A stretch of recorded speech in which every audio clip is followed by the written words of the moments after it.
Sir आप record कर रहे हैं?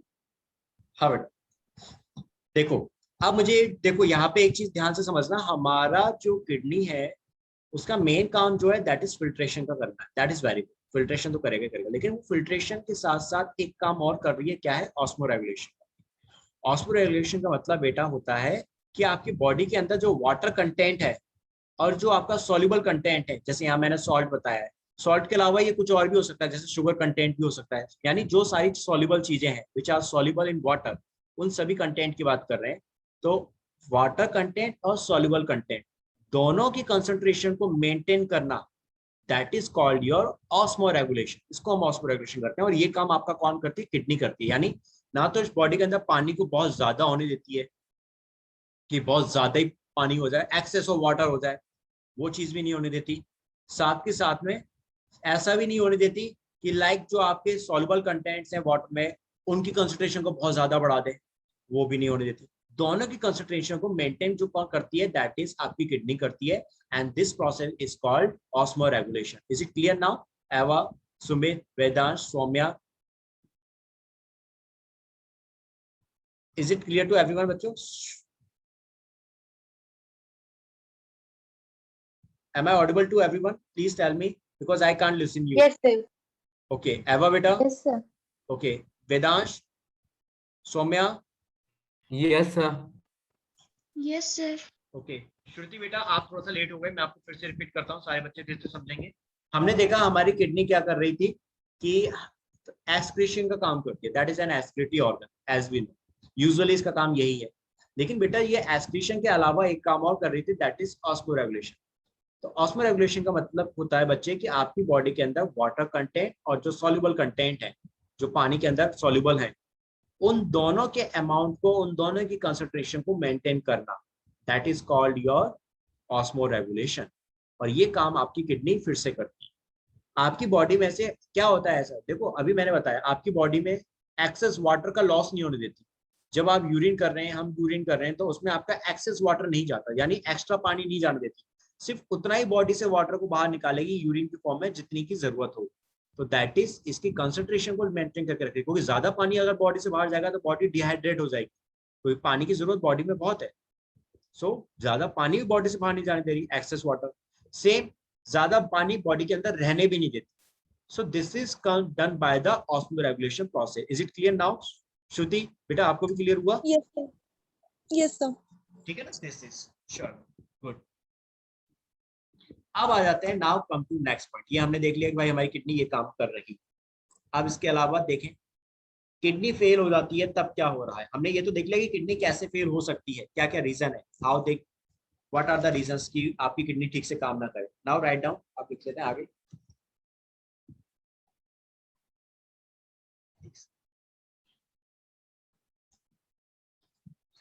एक मिनट बेटा, थोड़ा बैठने के आराम से, चलो।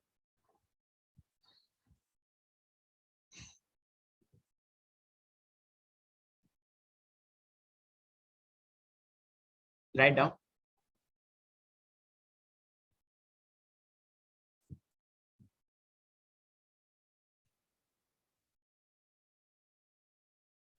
The condition of kidney failure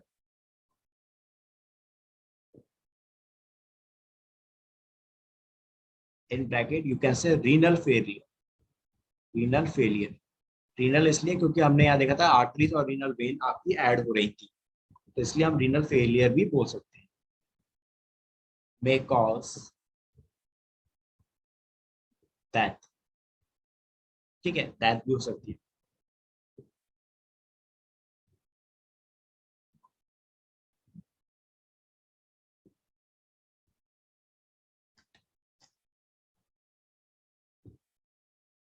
नीचे देखो, the best solution, the best treatment is renal transplantation.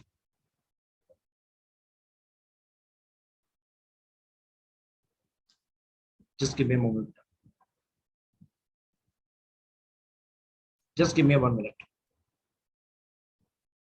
for that. चलो हम जो बात कर रहे थे उसको आप देखना। दैट इज सबसे बेस्ट ट्रीटमेंट क्या होता है, देखो सबसे बढ़िया ट्रीटमेंट तो एक ही चीज मानी जाती है, that is organ transplantation. The best treatment is renal transplantation. Renal transplantation, और इसी को हम लोग क्या बोलते हैं, दैट इज किडनी ट्रांसप्लांटेशन।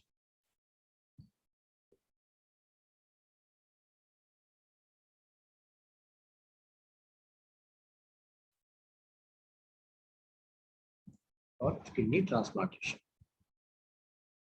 ठीक है।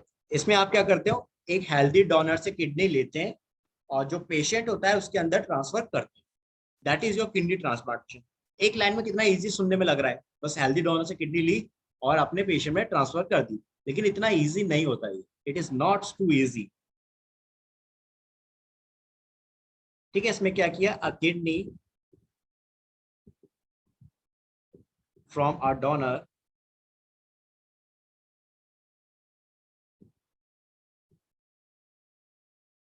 from a healthy donor is implanted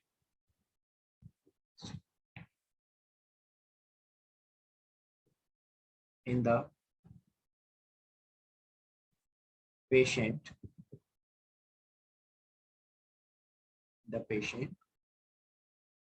of renal failure,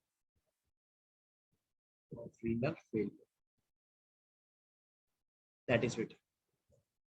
सिर्फ ये किया हमने, हेल्दी डोनर से किडनी लेके आपके जो पेशेंट है उसके अंदर ट्रांसफर कर दी। अच्छा वेदांश, श्रुति, सौम्या, सुमित, एवा कहाँ है मेरे बच्चे, अच्छा एवा इज ऑल्सो, ठीक है बच्चों। आज तो मेरे पास अभी टाइम नहीं है, तो अभी तो हमारी क्लास ओवर हो जाएगी, बट मैं आपको इसके बारे में कुछ इंटरेस्टिंग चीजें आगे जरूर बताऊंगा, ठीक है। That will be very good for you. आपको तो कुछ चीजें मैं जरूर समझाऊंगा कि जब आपने एक बात सुनी होगी, आपने कभी ऐसे लोगों को देखा है जिनके किडनी फेल हो गई हो और उनका किडनी ट्रांसप्लांटेशन हुआ हो, कभी ऐसे लोगों के बारे में नो सुना है? सर। कभी नहीं देखा अपने आसपास नो कहीं? सर।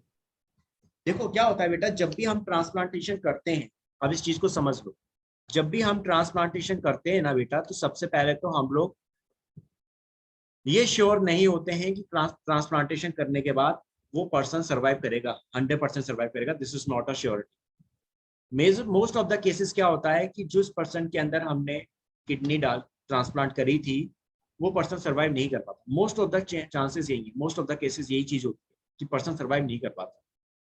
अब आपको थोड़ा सा लगेगा कि भाई हमने किडनी डाली, एक पर्सन की, एक हेल्दी पर्सन की किडनी ली और एक पेशेंट के अंदर डाल दी, फिर भी वो पेशेंट सर्वाइव नहीं कर पाया किडनी रखने पर, ऐसा क्यों? क्योंकि बेटा बहुत सारे फैक्टर्स होते हैं जिस वजह से आपकी बॉडी उस किडनी को एक्सेप्ट नहीं कर पाती है। ये चीज अगर आप बायो लेंगे ना, जब when you will take the bio, तो ये चीज आप ना थोड़ा सा डिटेल में पढ़ेंगे 12th क्लास में, वहां पर आपको ये चीज थोड़ा डिटेल में बताई जाएगी। वहां पे आपकी बॉडी में, आपने कभी इम्यूनिटी टॉपिक पढ़ा है, इम्यूनिटी सिस्टम के बारे में पढ़ा है 9th क्लास में? यस सर, 9th क्लास में पढ़ा था सर। पढ़ा था ना? तो वाइट उसका, पॉलिल में। हाँ, तो उसी का बेटा मैं आपको यहाँ टच दूंगा। यहाँ हम अब नेक्स्ट क्लास में ना ये चीज देखेंगे कि यहाँ हमारी इम्यूनिटी रोल प्ले करती है। जब हम किसी पर्सन की हेल्दी किडनी को लेते हैं और किसी दूसरे पर्सन के अंदर ट्रांसफर करते हैं, तो जो पेशेंट है ना उसकी इम्यूनिटी यहाँ पे बहुत रोल प्ले करती है, मेजर रोल प्ले करती है। वो ये देखती है कि यहाँ पे भाई ये जो किडनी आई है ये उसकी अपनी खुद की नहीं है, कोई दूसरे पर्सन की है, तो वो उसको एक्सेप्ट नहीं कर पाती, उसको एक्सेप्ट नहीं करती, कहती है भाई मुझे मेरी चाहिए, या देनी है तो मुझे मेरी ही दो ठीक करके, किसी दूसरे की मैं नहीं लूंगी। इम्यूनिटी साफ बोल देती है, बॉडी साफ कह देती है भाई मैं नहीं कर सकती ऐसा। सो अगर इन एनी केस किसी तरह से एक्सेप्ट कर लिया तो ठीक है, वो पर्सन थोड़ा सर्वाइव कर जाएगा, लेकिन most of the cases accept नहीं करती, इसलिए वो पर्सन क्या होता है, डेथ हो जाती है। अगर हम किसी में देखें, किडनी की केस में देखें, हार्ट के केसेस में देखें, तो ऐसा होता है। तो ये चीज मैं आपको ना नेक्स्ट क्लास में थोड़ा अच्छे से समझाऊंगा। हम लोग नेक्स्ट क्लास में ना पहले तो डायलिसिस देखेंगे और उसके बाद इस चीज को हम थोड़ा सा अच्छे से डिटेल में समझेंगे कि ऐसा कैसे होता है, ठीक है बच्चों। तो आज मैंने आपको जो बताया किडनी का पूरा पूरा ये कंप्लीट हो चुका है, किडनी काम कैसे करती है, इसका फंक्शनिंग कैसे है और ये खराब होने के रीजन क्या है, ये सब चीजें हमने देखी। Is it clear to all of you now? Yes sir. Yes sir. Eva बेटा? Yes sir. सर मुझे एक बात पूछना है। बेटा प्लीज प्लीज। सर जो हेल्दी डोनर किडनी देता है सर उससे कुछ नहीं होता? हेल्दी डोनर पे भी फर्क पड़ता है बेटा, लेकिन हेल्दी डोनर में क्या हुआ था, हमारे में 2 किडनी होती है, यू नो वेरी वेल, हमारे में 2 किडनी है, तो एक किडनी पे भी काम चल जाता है। ऑब्वियसली हमारी फंक्शनिंग पे भी फर्क पड़ेगा। 2 किडनी है तो भाई ऑब्वियसली काम अच्छे से कर रही है, लेकिन जब एक सारा काम आपके एक ही किडनी पे आ जाएगा तो फर्क तो थोड़ा बहुत पड़ेगा ही पड़ेगा। हेल्दी पर्सन पे भी फर्क पड़ता है, लेकिन बच्चे जो पेशेंट है उसकी किडनी तो पूरी तरह से खराब हो चुकी है, उसके में तो किडनी रही नहीं, ठीक से काम ही नहीं कर पा रही है, तो इसलिए उसको जरूरत है कि उसको कोई हम किडनी दे सके। सो किसी हेल्दी पर्सन की हम किडनी लेके देते हैं, ठीक है, हेल्दी पर्सन पे भी फर्क पड़ेगा। ठीक है एवा बेटा, ओके सर। चलो तो ये चीज हम नेक्स्ट क्लास में समझेंगे, मजा आएगा इस टॉपिक को समझने में आपको। ठीक है, this is all about for today's class. Okay बेटा, थैंक यू सर। वेलकम बच्चों, thank you sir. Welcome thank you welcome. Sir. Okay बच्चों, टेक केयर।